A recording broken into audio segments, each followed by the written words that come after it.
My whole revolution is just like, we do this right. If we make all these systems work for us, the scary part that people are so scared about, what's left, human connection, making this world a better place, saying hi to people around you, having great ideas, whiteboarding again, like being in person. These are the things that we're actually scared of if we do it right. And I'm on a mission to do this right. And that is my mission, is do this right and bring humans together again. Welcome to the WorkOps Podcast. In every episode, we dig into one story, a process that went sideways, a system that just didn't work, and what someone actually did about it. It's packed with practical lessons that you'll want to bring straight back to your team. This podcast is brought to you by Kinfolk, the AI service desk built for HR. I'm your host, Jeet Mukerji, and with that, let's dive in. Hey everyone, today I'm joined by Carmel Smith, who's the Director of People Operations and Programs at Tenstorrent. We're going to talk about that job title soon. Carmel, thank you so much for joining us today.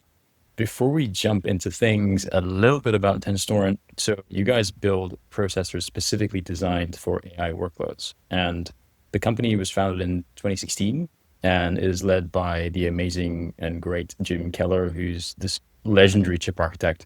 He's had his fingerprints on chips at Apple, AMD, Tesla, and Intel. You guys raised over $1 billion, valued at $2.6 billion after a massive Series D in 2024, after which point, Carmel, you joined. And you've seen that growth of 43% in 2025, reaching over 1,300 employees. So you've built people operations inside effectively Rocketship for the last 6 months and more, in one of the most technically demanding hiring markets of chip engineers and AI researchers, which is incredible. So I want to talk about all of that, but thank you so much for joining us today. And before we dive into those stories, can you tell us a little bit about how you chose people operations and how you are where you are? Oh my gosh, yes. Wow, what an intro. I couldn't have written it better. Thank you so much. Yeah, I'm honored to be here. When you said how did I choose HR operations, I thought, did I choose HR operations or did HR operations choose me? I don't really know, but I've really spent my career in all sorts of places, HR, program, business operations. I've been a chief of staff at places like Tesla, Palantir, Confluent, and now Tenstorrent. And so I always ask myself what the through line is there. And I think the through line is really that I'm tapped to join scaling companies that have realized that their operating systems don't work anymore. And I think that's what I'm doing. That's what I did and doing at Tenstorrent. And through this crazy AI landscape, which is absolutely awesome. Yeah, amazing to hear. And I want to dig into a little bit more about the title, HR operations, people ops, programs. And I saw a nice post on your LinkedIn profile where you had some thoughts about that and you used some specific emojis. So tell us a little bit more about that. I don't know. LinkedIn doesn't like to see me coming. I'm like, once I found out I could post, I'm just post all the time. What I was trying to explain is that I believe that there's an identity shift that needs to happen for people operations and for HR as a whole. And I don't want to wait for that. I want my team to look at themselves in the mirror and see themselves differently. They're not people operations anymore. They're system architects. They're experience creators. I was telling you a story about my awesome team member that a year ago, she was going, I don't know if I can do this. What's going on? And yesterday, wrote a Google app script to change all permissions on all of our documents. A year and a half ago, she would have never thought she could do that. And I think really rebranding internally and showing them that they can do this and there's another way and building that confidence, that's my job as a leader. And that's the pressure I put on myself. And it's so exciting to see what people will do when they're confident and they feel like they've gotten a rebrand. Yeah, we're going to talk about that, about how do you help people make that transition or that shift in the right way and help them to show up. Yes. That's maybe got 5 hours in there in and of itself. We're going to try and squeeze it in. But before we do, I'm curious to hear, with that semantic name change, which reflects more of what you're doing today, how does that impact the type of person that you're looking for? Or how does that impact the team that you want to build? Yes, it's interesting. When I think about that, I think about the role of HR operations. It has not changed in at least a decade. I know that for a fact. And the people we were looking for are people that were efficient, that knew how to complete a process, that were organized, right? And now I'm looking for a different set of skills, right? And not only am I looking for a different set of skills, but I have to bring a lot of the existing team into the future. And what's really cool about it is they are really excited. I'm looking for people that are curious, that that want to build, that want more for themselves, really. I always joke that my team is a team of entrepreneurs. We all we go run our own companies, but we all just want to hang out with each other because we like hanging out with each other and building really cool stuff. And I've had people join, that's not what they want. And I think that's okay. I was mentioning before we started recording, I met this awesome guy who is incredible, and he's in the nonprofit space. And the kind of person he's looking for is probably different than the kind of person I'm looking for. And similarly, I'm probably not a really good fit for a lot of those larger companies, right? And so it's definitely changed. I'm looking for people that thrive in ambiguity, that want to be creative, that want to change the way things work. And really, I'm looking for people that like to do the thing that I'm really good at, which is diagnose why an operating system doesn't work anymore and rebuild it. Yeah. And doing all of that while you're in a growth phase where you're doubling headcount. Yes, that's very hard. That comes with a lot of resilience and a lot of uncertainty. How are you guiding the team through not only a transformation in how they work and what they work on, but also supporting the growth of that company too? Oh, so much comes to mind when you say that. I'll give you an example. We had a hackathon yesterday, and we spent 8 hours just hacking solutions, which was so fun. And at the end of the day, I had to remind the team, hey, that was really fun, but we also got to do our day jobs. So I think it's really making sure that there's a balance for the work that has to get done and also holding space for creativity. And then finding ways to merge both of those things, right? Maybe you have an aha moment while you're writing a VOE, a verification of employment, because you've had space to be creative and you go, oh my gosh, there's another way to do that. You know what? I'm going to take 20 minutes to try it. So I think it's creating space for both and also letting them bleed into each other. And then I think about the way that I lead as well. But in terms of how do I balance it, that's how I balance it. Tell me a little bit more about the way you lead and what's required from a leader to make that change. So I was talking to my mom about this podcast yesterday, and we were chit-chatting. And what I realized was that I just happen to be well positioned based on the way that my brain works for this AI boom, right? Where I'm just like really teaching my team to diagnose what's wrong with the current system and how to bring it into the future. I don't force AI ever. I think that people should want to be curious. I cannot stand when companies mandate, you have to do this, you have to build an agent. How many hours have you spent on AI? The whole point of AI, the whole point of this awesome tool that we've gotten is that you get to play. I would never tell you to take acrylic paint for the first time and put dots in a perfect order on a canvas. I tell you, get your hands dirty, get in there, make a picture, do something cool. I want my team to feel that curiosity and inspiration when it comes to these new tools. I also fail in front of them all the time. We learn together and we teach each other. I think it's really important as all these articles are coming out about AI layoffs and AI took my job and all this things are changing, to create psychological safety within your team and tell them, you got this. You're good. We have all the tools. I'm here for you. How exciting that we were born in a time where you get to redefine your role. How lucky is that? And so I really try to build that positive momentum, not put so much pressure. And what happens is actually really beautiful because people want to learn. They want more from themselves. They want to be creative. They want those kudos. And if you create a less of a pressure cooker environment, then it's really beautiful. I can genuinely brag about every single person on my team, which is phenomenal. Yeah, that's pretty amazing. And I really like the analogy that you said around you pick up the paintbrush, you're not expecting them to put dots on a picture straight away. And I think we forget that, right? Like when you're as a kid, the best way you learn is you fall over, you get up again, and that's how you learn. And it's okay to make mistakes. And it's similarly with AI, like there is a bit of learning and there's going to be mistakes being made, as long as then, to your point, you share those learnings and everybody picks up your teachings too. But then, as you mentioned, yes, you also have to then go in and do your day job, and creating that space really helps.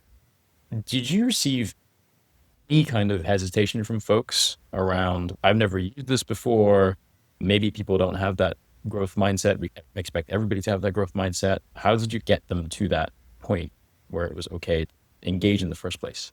Yeah, I think it's because I never put pressure on it. I would do things like very naturally because I'm so excited about these tools and Yeah. how it's changing my job, my career, my leadership. So I'm naturally going to ooze excitement to my Mm. team because I'm so excited about it. And so I would do things like, hey, I'm about to use Cursor to do this really cool thing. I'm going to share my screen. You want to see what I can do? Or, hey, no, you can totally do this. Share your screen. I'll walk you through it. Or let's go for a walk and talk about this. The other thing is that something that I preach to is not just tool usage, but also the approach to tool usage. People Mm. think that a lot of it is technical. With Cursor, with any of those, right? Even ChatGPT can write a Google App script. Anything can write a Google App script. You can learn about that. I preach that it's the way you think about building that. What AI really demands is that you have strong opinions, you understand what you're trying to do, you can clearly articulate it. And then the part where you connect systems is really just like the second part of it, right? The easy part of it. And Cursor can tell you how to do that. I'll just say, hey, Yes. I want to do this thing. I have strong opinions. How do I do it? Oh, here's 20-step plan. Go ahead and follow it. And so I Yeah. think it's a combination of me being super excited, oozing that excitement, sharing Mm. my and helping people rethink, just show them that it's actually not technical knowledge. It's more just the way you think and how you approach things and how creative you are and how much you want to learn. It's funny, right? Like you're dialing up, if anything, even more of what makes us human in order to get more out of the AI. It's like the I'm creativity so and the happy you judgment. said that. Like you can't get the good stuff out of AI if we don't dial up what makes us really good at being human. So that's really great to hear. My whole revolution, if I'm getting on a pedestal right now, is just like, we do this right? If we make all these systems work for us, what's left? The scary part that people are so scared about, what's left? Human connection, making this world a better place, saying hi to people around you, having great ideas, whiteboarding again, like being in person. These are the things that we're actually scared if we do it right. And I'm on a mission to do this right. And I'll Love get that. off my pedestal now, but that is my mission, is do this right and bring humans together again. Totally. And I'm already sensing it in your energy that if your team is anything like you, then I'm sure they're loving it. What are the type of areas in people operations that you are pointing AI towards and that your team are working on? Oh, everything and anything. So I'll break it down. The first thing that comes to mind is systems. Before, the HRIS was responsible for people data in a silo, right? I didn't have a responsibility to the company. If I could ship a report and someone could manually review it, if I could explain what was going on, that was enough. Now it's different. Now the people team has a responsibility for the people data in a way that we never have before. And that responsibility is to make sure that we understand our data, that it is correct, that we can define it, that it has proper nomenclature, that you have a data dictionary. Because my goal, and one of my goals for this year, is to create a data dictionary that allows the company to connect to HR data in an open source manner. So Tenstorrent's all about open source. If you haven't read it, read their Open Future, if you haven't read Open Future, go read that. It is absolutely phenomenal. It is why I'm bought into this company. And I want to mimic that. I want to create an open source data dictionary. Finance wants to connect with me. Recruiting wants to connect with me. Pay for compensation. Here you go. You have the right security. You have the right access. Here, connect. Go for it. So there's the system side. And that seems small, but it becomes bigger because people team will be responsible for systems management because it all starts with people data. Yes. And then we're going to be managing this intricate web of systems. Oh, I want a new field. Do I have something changed? We need to be able to manage that. So that's one direction. So exciting. The next direction is the employee life cycle, which, if we're doing it right, in my opinion, is that we're automating all of the things that we should automate, which I hate talking about automation. I feel like people automate agents, agentic. I'm like, okay, we get it. But if we can do away with the things that we were never meant to focus on in the first place anyway, I wasn't meant to sit at a computer and click 100 times the same thing every day. I was meant to use my brain. I was meant to be creative. Then that team will lean into the human experience, which I believe strongly is what the next generation of employees coming out of college, all these new grads, that's what they're going to crave. And that's what we're going to deliver to them. And then there's the program side, which is, how do you completely redefine programs? one of the things that I'm really obsessed with right now is making communication addicting. I want people at Tenstorrent to want to scroll what I want to say, like they scroll TikTok, like they scroll Instagram. I want them to be excited. How do I do that? How do I rebrand communications at a company so that they want to do their performance management, so that they want to take the employee survey, they wait to see the result? Those are the areas that I think about is data and systems and how that's evolving, the employee experience and people operations and how that's evolving, and people programs and how we're completely redesigning it to cater to the kind of people that are entering the workforce, right? That's so cool. And I want to touch a little bit on folks entering the workforce. It's really great to hear that actually you're not in the camp and you're not worried about the fact that AI is going to take away these jobs, because we were never meant to be doing those jobs in the first place, like the repetitive things where you're clicking buttons, which is very refreshing to hear that you're so optimistic about. So optimistic. Do you find that that optimism is shared, or are you seeing that even some junior folks are concerned? Like, where is that concern coming from? I don't see that concern on my team. I refuse. I had a post on LinkedIn I don't remember when, but a couple weeks ago that was like, if you're going to let the negative thoughts come in, you also have to let the positive thoughts come in. There are days where I do go, oh my God, where is this going? What if these bigger companies win? Oh gosh. But then I reel myself back in. I say, Carmel, you are a leader of this space. You have a responsibility and you are optimistic about this future, which I am. And we need people like that who are going to define the beauty of the future, not the darkness. And that's part of why I buy into this open future. It's the whole point of it. And I just refuse to let myself go there. I let myself go there so I can be strategic and constructive about how I want to lead. But I put a lot of pressure on myself in a great way to show people that, yeah, we were delivering ice door to door at one point. We were working in factories. There are so many times in history where we thought that we would not recover.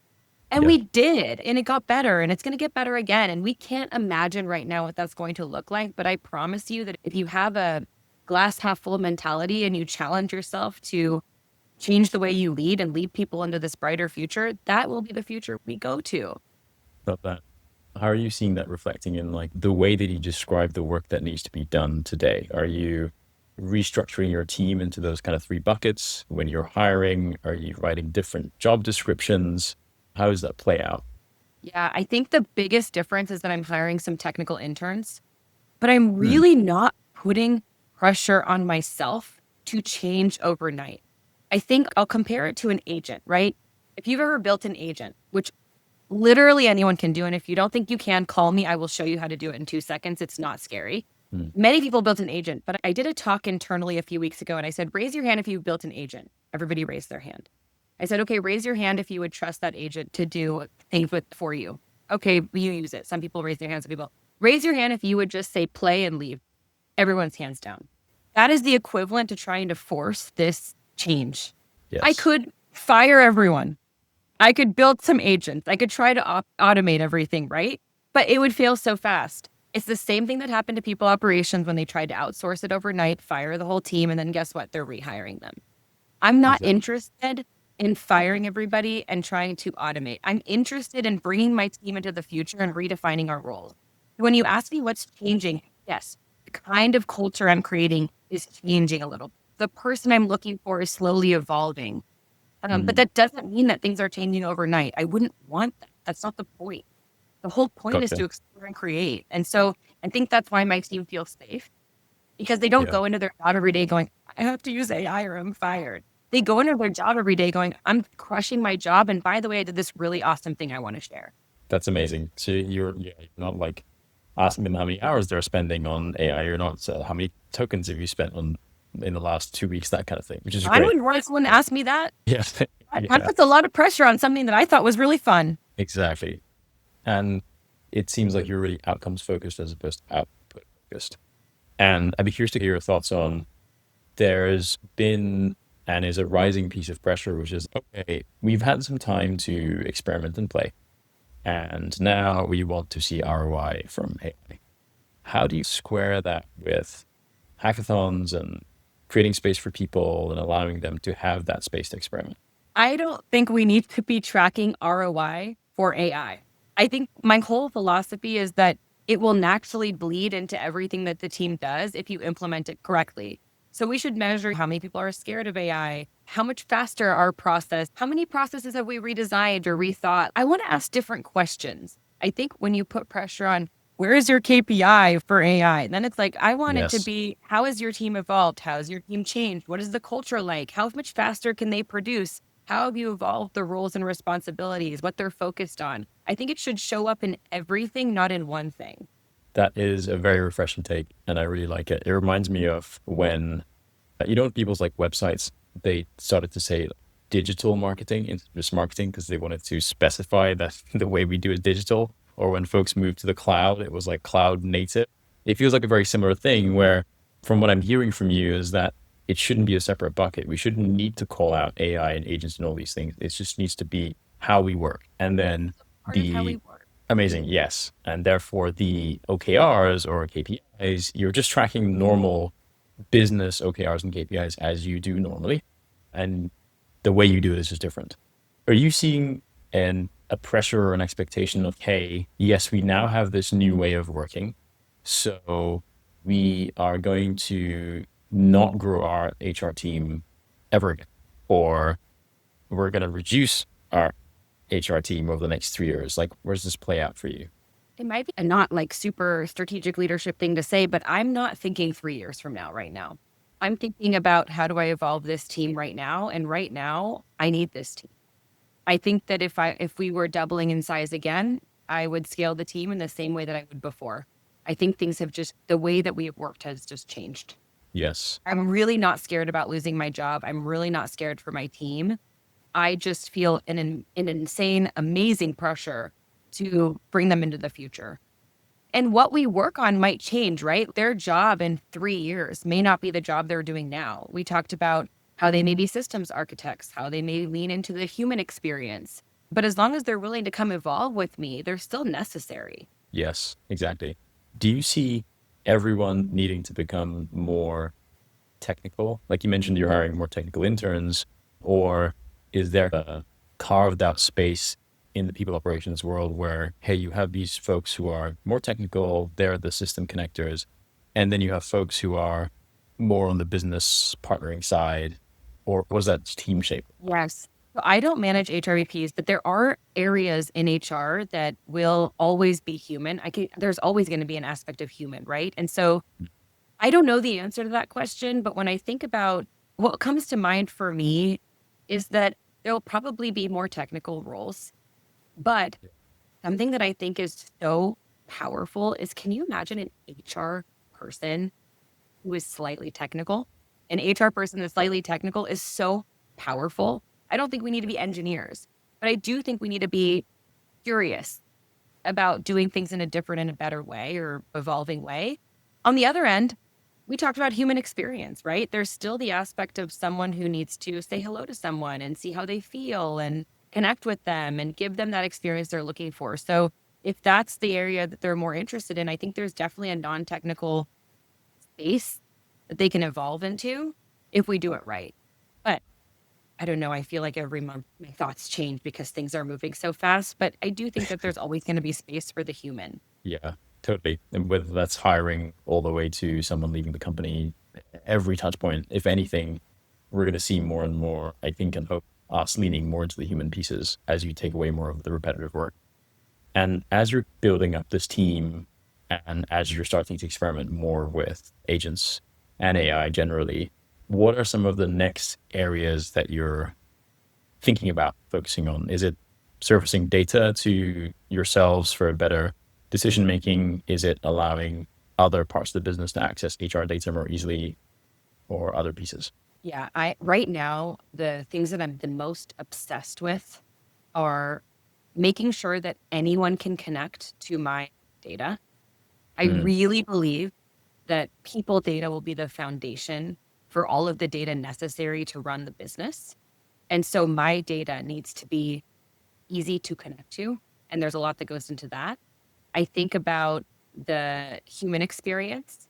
So I really want to push my team to automate as much as possible so that we can lean into the human experience and start to define what that looks like, which is really scary because we define things in productivity, working a lot, really fast, clicking so many buttons.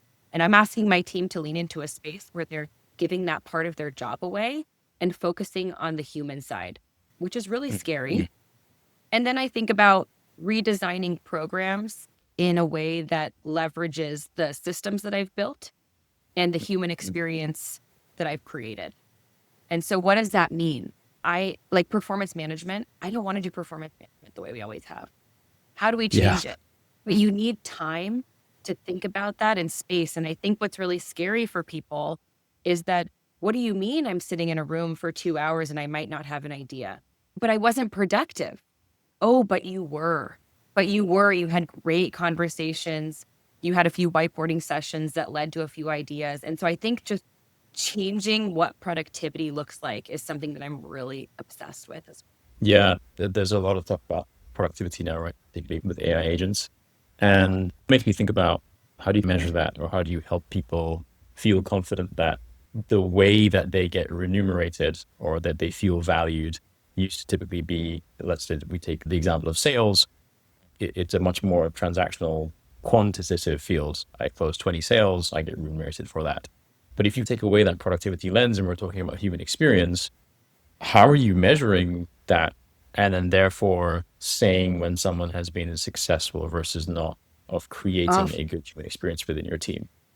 It's such a good question. When I think about that, I think about the roles within HR that are hard to measure.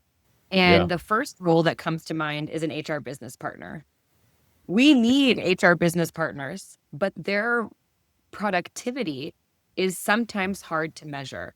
And so I think I don't know the answer to the question, but I'd probably lean into roles where it's hard to measure productivity and try to mirror how they define success, and then think through how I can define success in the same way.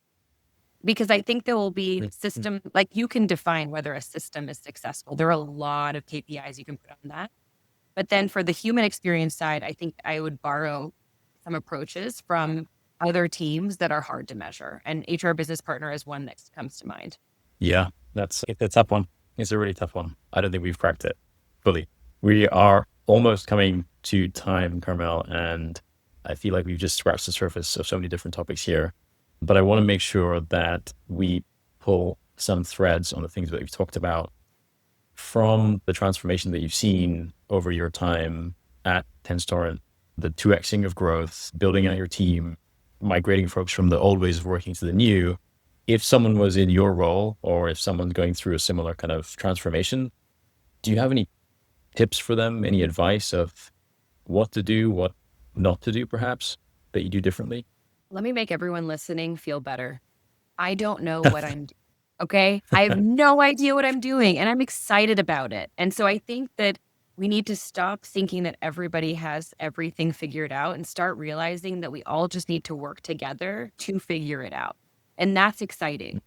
When I think about tips and tricks, I think, I have to acknowledge that I am at a scaling startup in the Bay Area, right? So my advice may not work for someone at a really big company where they can't avoid these mandates, or at a company that doesn't really care to implement AI right now, which is totally fine. But for Bay Area tech, which is what I'm familiar with, I think about, I don't put pressure on my team. I don't want them to feel pressure. Instead, I try to create a culture of learning and curiosity.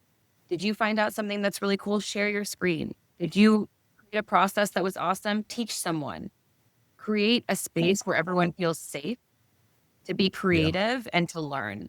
And don't put mandates on what they need to be doing as it relates to AI. I guarantee you that will put them in a box, and you'll just get what everybody else gets, which is, I built an agent. You don't want them to build an agent. You want them to redesign the way they work.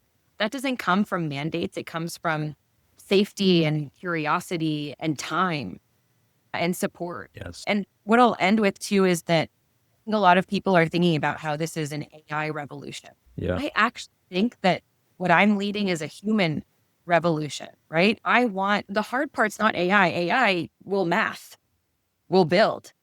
How do you bring the humans along with you to understand, to like rethink how they look at things, rethink how they work, and be really excited about it? That's what I care about a lot. I love bragging about my team. I love bringing them along. I love their wins. But yeah, don't be scared. Be excited. This is exciting. Yes, you're definitely a glass half full kind of person, Trevor. Yes. And I really like what you said there, which is actually, you're not measuring the number of agents that is replacing repetitive work. You're measuring the outcome. And if they redefine their role, that's quite different from the narrative now, which is like, how many tokens, how many agents, that kind of thing. How many agents? 100 if you want, in 5 minutes, in 5 hours. They're not going to be Yeah. great. Often I've Yeah. thought differently about the way I work, but here is your 500 agents. Yeah. And You know, I did want to touch a little bit on kind of like the creating the space tangibly for learning and curiosity. And we started the discussion with a hackathon. And are you doing hackathons on a regular basis? How do you set them up? What's the follow-up? What are some of those practical things that folks in like your peers can take away and implement directly? I actually can't take credit for this. My leader, who's absolutely exceptional, has been pushing for us to have space to be creative. One of the biggest feedback points around AI implementation for our employee survey was that people need time and they need training. And so she's been a huge advocate to ensure that there is dedicated time and training. And so she's carved out once a month, 8 hours a day to focus on that. And she defends it. She sends it to our C-suite. Don't talk to my team. They're doing their day of creativity, their day of learning, their day of hacking. And so I can't take credit for that, but it has absolutely transformed the way the team works because, like I said, it oozes into the day-to-day. They start seeing that there is another way. They go, wait a second, I connected this via an open API. Oh, can I do that here? Oh, I remember Carmel asked Cursor. Oh, maybe if I ask Cursor, I can do it too. And all of a sudden they're down this rabbit hole of automating something super cool. Yeah, you can't have that kind of creativity 30 minutes here, 30 minutes there between meetings. 8 hours, that's awesome. Carmel, thank you so much. Also about where do we place value? Yes. After that day, I'm like, yeah, I have 300 emails, 100 Slacks, but I think we need to start placing value in what I've received from taking that day to learn.